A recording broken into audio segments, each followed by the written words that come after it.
여름 휴가를 위해 여행지를 고르는 한 가족. 사이좋고 단란한 4인 가족입니다. 그 중에서도 남매 둘은 유독 사이가 좋아 항상 붙어있죠. 엄마는 인터넷에서 아이들 놀기 좋은 한적한 해변을 찾았고 드디어 여행을 떠납니다. 깊숙한 곳으로 찾아 들어가니 경치 예술인 해변이 나옵니다. 사람도 별로 없고 이 좋은 곳을 인터넷에서 내가 찾았다니 엄마는 뿌듯합니다. 조금 있으니 의외로 다른 사람들도 해변에 찾아오네요. 해변에서 즐겁게 놀던 중 멀쩡한 물건들이 버려져 있는 것을 발견합니다. 애들이 호텔에서 봤던 물건들이라는데 이상하게도 녹이 슬어 있고 멀쩡한 휴대폰들도 보입니다. 아들은 수영복이 아프다고 엄마에게 달려오고 왠지 수영복이 쪼그라든 것처럼 아들 몸에 잘 맞지가 않습니다. 이상한 느낌이 들긴 하지만 해변에서 좋은 시간을 계속 보내는데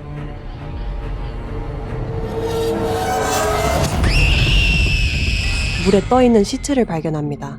죽은 지 얼마 안 된 듯한 시체. 그러나 잠시 뒤 시체가 엄청나게 부패되어 있습니다. 시체에 정신이 팔린 나머지 아이들이 사라진 것을 몰랐던 부부. 허둥지둥 아이들을 찾던 중 엄마라고 부르는 어떤 남자가 나타납니다. 자신이 아들이라네요.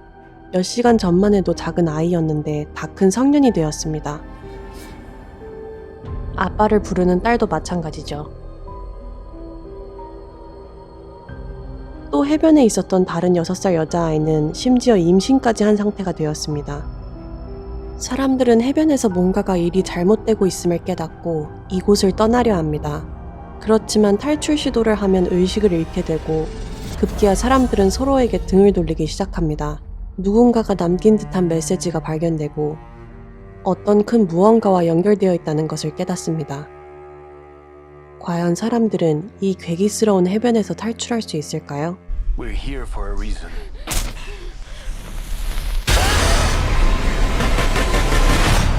미스터리 스릴러의 대가 엠 나이트 샤말란 감독이 2년 만에 돌아왔습니다. 순식간에 노화가 진행되고 죽은 지 얼마 안 된 시체가 몇 시간 만에 뼈가 드러날 정도로 부패되고 해변에 있는 모든 사람들의 삶이 단 하루로 줄어든다는 몰드입니다. 이 작품은 샌드캐슬이라는 그래픽 노블이 원작으로 30분마다 4년이 흐르는 기괴한 해변에 가게 된 13명의 사람들이 그곳에서 빠져나오기 위한 사투를 그리는 내용입니다.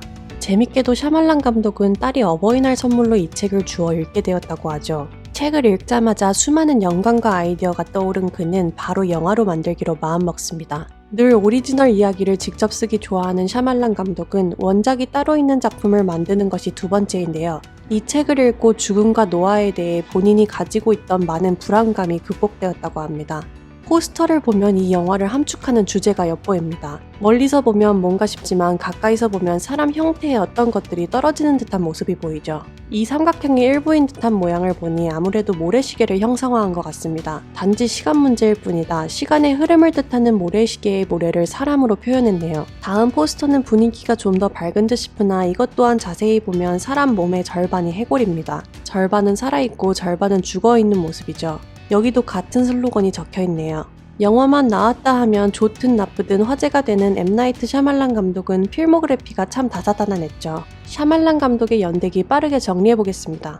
1999년 식스센스로 소름 끼치는 반전과 함께 대박을 터뜨리며 그 후 언브레이커블, 사인, 빌리지 연달아 히트를 치며 흥행의 보증수표 감독이 되었습니다. 그러나 그 뒤 레이디 인 더 워터 해프닝으로 흥행은 나쁘지 않게 하였지만 혹평을 연달아 받고 다음 작품 라스트 에어밴더는 폭망 수준으로 최악의 평을 받고 그 후 윌 스미스 부자 배우 출연으로 나름 기대받았던 애프터 어스는 각본부터 CG까지 총체적 난국이라는 결과를 낳았습니다. 나쁜 평을 받아도 늘 흥행에는 실패하지 않은 샤말란 감독이 애프터 어스 때는 흥행까지 참패하며 그의 마지막 영화라는 이야기가 돌았죠. 그러나 그는 기죽지 않고 2년 뒤 바로 더 비지트로 돌아와 나쁘지 않은 흥행과 평을 받으며 다시 반등하는 조짐을 보입니다. 그리고 바로 다음에 23 아이덴티티로 좋은 평과 박스오피스 흥행 대박까지 터뜨리며 화려하게 재도약합니다. 그 후 언브레이커블과 23 아이덴티티의 속편인 글래스를 선보였고 호불호가 크게 갈리긴 하였지만 흥행은 또 성공시켰죠.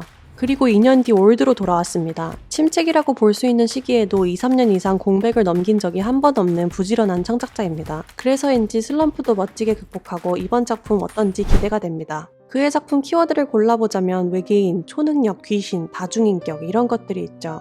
초자연적인 것에 대한 애정이 엄청난 그는 과거 우스꽝스러운 사기 사건이 있기도 하였는데요. 2004년 사이파이 채널에서 제작한 다큐멘터리 M. 나이트 샤말란의 숨겨진 비밀에서 샤말란 감독은 어렸을 때 사고로 얼어붙은 연못에서 익사해 30분 동안이나 죽어 있었다고 밝혔습니다. 그리고 구출되는 과정에서 어떤 영들과 소통하는 경험을 해 초자연적인 힘에 대한 집착을 불러일으켰다고 합니다. 하지만 이것이 모두 다 거짓말이었다고 후에 밝혀졌는데요. 빌리지를 홍보하는 과정에서 생성된 게릴라 마케팅이라고 얼버무렸습니다.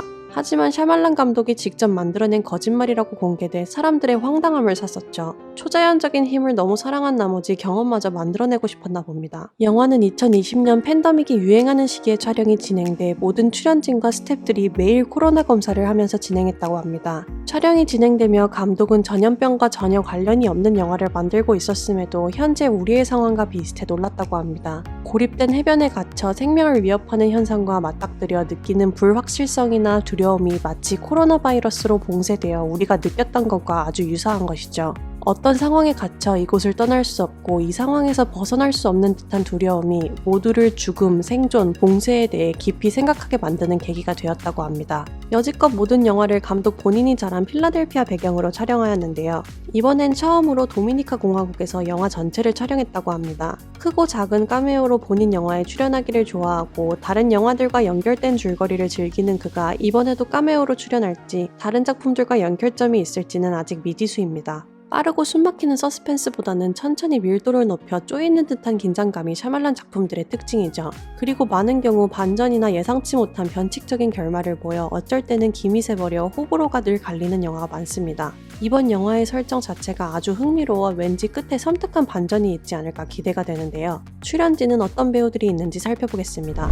요즘 뜨겁게 떠오르는 배우 토마신 맥켄지, 독립영화계에서 연기력을 인정받은 후 조조 래빗을 통해 이름을 알린 배우죠. 작은 아씨들로 유명한 엘리자 스캔런, 주만지의 알렉스 울프, 가엘 가르시아 베르날, 그 외에도 젊고 유망한 배우들이 대거 출연합니다. 올드의 개봉은 7월 23일입니다. 사람들의 삶이 단 하루로 줄어든다는 해변의 이야기, 기대가 되시나요? 시청해주셔서 감사합니다. 영화 잡박사전입니다.